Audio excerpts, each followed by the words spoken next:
انسان عاجز بھی ہے، کمزور بھی، اکیلا بھی، اور اتنا عاجز اتنا کمزور کہ اپنی عاجزی کو اپنی کمزوری کو خود بھی نہیں پہچان سکتا، اور یہ اس کے لیے ایک بڑی مہلک اور خطرناک چیز ہے۔ کمزور ہونا، عاجز ہونا بری بات نہیں ہے، بری چیز نہیں ہے، لیکن اس کا احساس بھی نہ ہونا یہ بہت بری بات ہے، جو انسان کو سیدھے راستے سے ہٹا کر اپنی ہی تباہی، اپنی بربادی، اپنے نقصان کی طرف لے کے جاتی ہے اور ہلاکت کی طرف لے کے جاتی ہے۔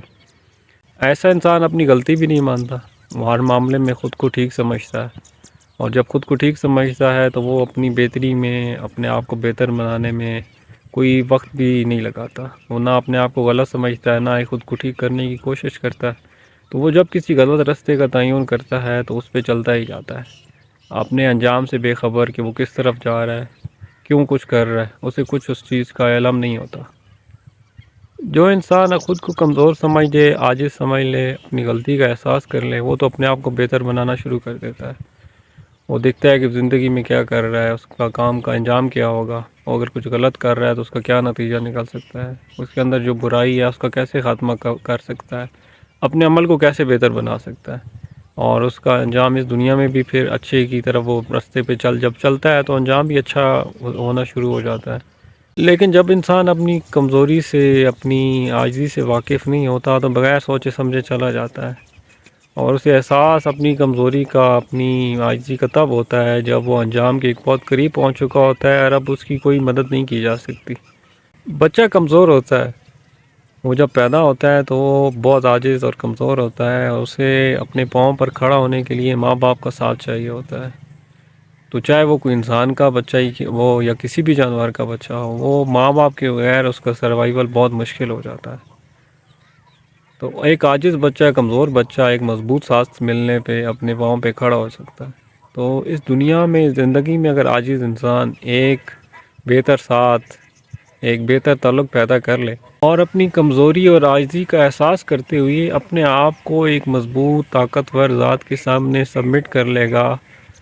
اس کے سامنے جھک جائے گا اور اس کی ہر بات ماننے کی عہد کر لے گا، اس کی حکم عدولی نہیں کرے گا،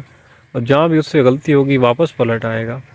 تو وہ ایک بہتر زندگی گزار سکتا ہے، جو کامیابی والی ہوگی، جو اس کی اپنے ذات کے لیے بہتر ہوگی، دوسروں کے لیے بھی ہوگی۔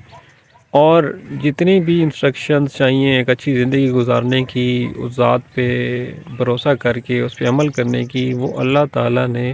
قرآن مجید کے ذریعے، انبیاء کے ذریعے اور رسول صلی اللہ علیہ وسلم کی زندگی میں نمونہ ہمیں پیش کر دیا۔ تو ہم عاجز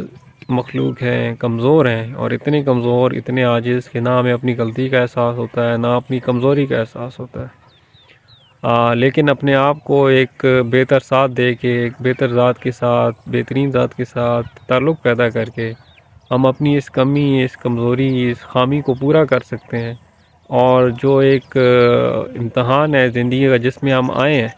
اس میں ہم اندھیروں سے نکل کر روشنی میں آ سکتے ہیں، ہمارے اوپر حقیقت واضح ہو جائے گی، راز کھلنا شروع ہو جائیں گے،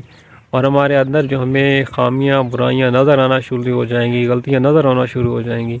ہم بہتر عمل کی طرف اور خود کو ٹھیک بنانے کی طرف چل پڑیں گے، اور جب اس راستے پہ چلیں گے تو انشاءاللہ اس دنیا میں بھی کامیابی ہماری ہوگی اور آخرت میں بھی۔ ضرورت اس بات کی ہے کہ ہم اپنی اس کمزوری اور عاجزی کو سمجھیں، اس کا احساس کریں، موت کو یاد کریں، اور پھر یہ چیز بھی سمجھ لیں کہ ہم اللہ کی رحمت، اللہ کے ساتھ اور اللہ کے سامنے خود کو جھکائے بغیر کامیاب نہیں ہو سکتے۔